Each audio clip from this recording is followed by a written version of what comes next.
sebi okunrin lawa pastors náà okunrin lawa iranse Olorun náà tó fi di pé an laru nǹkan báyìí kọjá ẹ bá ń play kíní kí gbogbo èèyàn gbọ́ àwọn ìránṣẹ́ Ọlọ́run ló ń la kíní kọjá lábẹ́lẹ̀ o the so called minister's wife àwọn náà máa ti ọkọ lọ sọ́run àpáàdì and for the fact that the pastor lè fẹ́yàwó mi pastor lè fẹ́yàwó méjì let's look into it ṣé kó kú kásìkò iṣẹ́ ìránṣẹ́ ètò kó tó over ni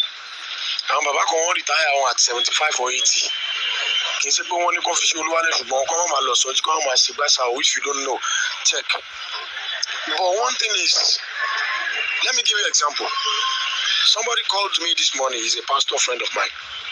ó ti rọjọ́ ìyàwó ẹ̀ àwọn ìránṣẹ́ Ọlọ́run ti bá ìyàwó yẹn sọ̀rọ̀ up to more than 9 years even àwọn bàbá nínú Olúwa tó jẹ́ ti ọkọ wọn ti bá ìyàwó sọ̀rọ̀ and she's a so called wife tó ń gbàdúrà tó ń lé àdúrà ní church mi ìfẹ́ dárúkọ denomination yẹn but wọ́n ń bọ̀ lọ́dọ̀ mi kan báyìí sí èmi fẹ́ lọ pàdé wọn báyìí sí ẹ gbúrò pójú títì ni mo wà but in tẹ́mi ń fẹ́ sọ ni pé this woman now ọmọ ọkùnrin yẹn pastor friend yẹn wà ní university báyìí ọkùnrin yẹn ò ní owó lọ́wọ́ much but Ọlọ́run sáà ń ṣe ó wá ń save university yẹn sọ́wọ́ ọmọ yẹn pé kó sáà máa tọ́jú ẹ̀ ọkùnrin náà ló mọ̀ bọ́mọ yẹn ṣe dé school òun ló everything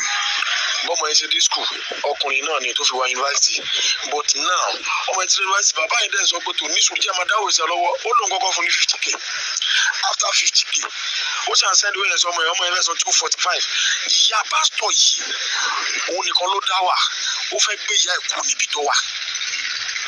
owó ló máa gbé ìyá ẹ̀ kú níbi tó wà láti Èkó wá sọ́yọ́ state owó ló máa fi rẹ́ǹtì lé ibi tí pásítọ̀ wà torí wọn lè gbé pẹ̀lú wọn mission because of this wife and bí environment mission yẹn ṣe rí but since the day tíyàwó pásítọ̀ ẹ̀ ti sọ pé tí pásítọ̀ bá tiẹ̀ kú ní ìsìn kọ́ ló máa jẹ kọ́rẹ́ṣà tí pásítọ̀ bá tiẹ̀ kú pé àwọn family pásítọ̀ sì tán bá dín wọ́n máa rò pé pásítọ̀ ló ṣe gbogbo ẹ̀ pásítọ̀ ló kọ́lé then pásítọ̀ dẹ̀ ń jẹ́ kó yé mi pé. Hello sister Fose, God bless you. Tí pásítọ̀ bá tiẹ̀ kú ní ìsìn kọ́ ló máa jẹ kọ́rẹ́ṣà tí pásítọ̀ bá tiẹ̀ kú pé àwọn family pásítọ̀ sì tán bá dín wọ́n máa rò pé pásítọ̀ ló ṣe gbogbo ẹ̀ pásítọ̀ ló kọ́lé then pásítọ̀ dẹ̀ ń jẹ́ kó yé mi pé bí ìgbà tó jẹ́ pé òun ṣe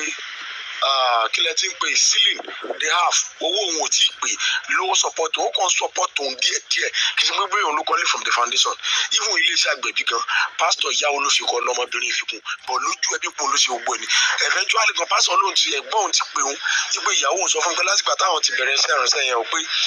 ìyàwó òun sọ pé òun lòun gbọ́ báwọn ṣe ń jẹun nínú ilé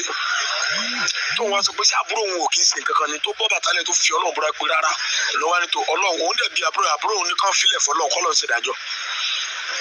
every day by day ni pastor ń jẹ poison in the sense that oúnjẹ tí doctor ní kí pastor máa jẹ tó dẹ̀ hàn sí ìyàwó ẹ̀ tí doctor jọ pọ̀ wọ́n ní ìyàwó yìí ṣe dàárọ̀ ẹ̀ pastor mu gààrí àti ẹran dídẹ́jẹ ẹdìyẹ dídín pẹ̀lú ẹ̀gúsí gbogbo tó ní kí pastor máa jẹ òun ló jẹ lálẹ́ Easter Monday lálẹ́ Galilee ẹ̀yin ò ní rí yẹn sìn yìí o so tí pásítọ̀ bá wá dé ta tó bá wà lẹ́ni tó ń fún ní nourish food tó ń fi ginger ayu garlic everything tí wọ́n fi sínú oúnjẹ fún tí ó dẹ̀ ní good health sọ́nà fẹ́ kí pásítọ̀ tètè kú ni ẹgbẹ́ kìíní sórí social media ẹgbẹ́ káwọn àwọn pásítọ̀ mi ò ní sọ because that is n tó ń pa àwọn ẹlòmíì láìkú ọjọ́ ni and the stress so ṣé nígbà tó wá kó sọ́wọ́ obìnrin nìsín kí lè fẹ́ kó sí for goodness nìsín pásítọ̀ ti ẹ̀gẹ́ wọ́n wá nǹkan kan ẹ̀gẹ́ ní pásítọ̀ wà ṣé ń gbọ́ mi ẹ̀gẹ́ tí ẹ kọ́ta 250 ọmọ yẹn ṣàkàn pàpà bẹ́ẹ̀ lójú ìyẹn pásítọ̀ ìpè on the 4 which is today pásítọ̀ ti wá wá ẹ̀gẹ́ láti jọ Tuesday which is on the 2 ìpè kò lè send owó yẹn sí ọmọ yẹn lọ́jọ́ yẹn àbí ọjọ́ Wednesday on the 3 so that tó bá tẹ̀ máa ní network problem owó yẹn á lè dè lọ́mọ́ bá pè bàbá ẹ̀ pé kò wọ́n ti postpone ẹ̀ bọ̀ pásítọ̀ ti ṣe pásítọ̀ wá ní òkè for this ìyá tòun náà ń bọ̀ láti Èkó wá sọ́yọ́ state òun máa send 60,000 sí ẹnu 130 ní ìyàwó pásítọ̀ bá pè láàárọ̀ yẹn ló bí pásítọ̀ ẹni tó fẹ́ wá bá mi báyìí ìyàwó pásítọ̀ wá pè láàárọ̀ yìí ipò wá pè pásítọ̀ ipe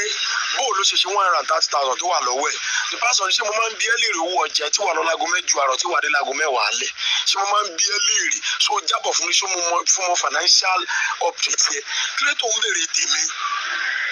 tí ẹ̀ ń gẹ́tì ní ìsìnkú tó ń béèrè tèmi ló wá ní ẹ̀ sóò mú nǹkan kan tó jọ sóò mú nǹkan kan lójú ẹ̀ ni pásítọ̀ wa ní òkè ọ̀dà pé kóun náà má ṣe nǹkan kan lójú ẹ̀ mọ́ náà question tí mo fẹ́ béèrè sí ni pé ẹ tú ẹ̀ síta fáwọn èèyàn ṣé kí pásítọ̀ máa dá ṣe nǹkan ẹ̀ kó má hàn sí ìyàwó ẹ̀ gbogbo bó bá ṣe náwó sí gbogbo bá ṣe ṣe sí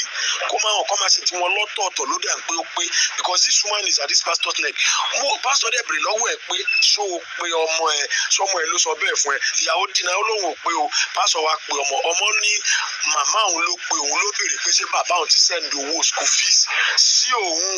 ìyá dẹ̀ ń purọ́ ìyàwó pásítọ̀ so tó máa ká pásítọ̀ mọ́ di pé tó bóyá ó lẹ́nìkan tó bímọ fún àbó onídùnnú kan àbí nǹkan kan kí lẹ fẹ́ kọ́ sọ wọn á ní kọ́ gba certificate lọ́wọ́ ẹ̀ pé pásítọ̀ yín àléńta ó bímọ síta àwọn pásítọ̀ kan máa wà tó jẹ́ pé tó wọ́n mọ tí wọ́n ṣe lábẹ́lẹ̀ wọ́n á máa bọ́ àwọn pásítọ̀ títí wọ́n bá bọ́ síta káwọn tó dé please throw this to social media irú pásítọ̀ yẹn sì máa ní kó lọ sórí page yín kó lọ gbọ́n táwọn èèyàn bá sọ under comment ẹ ṣé o.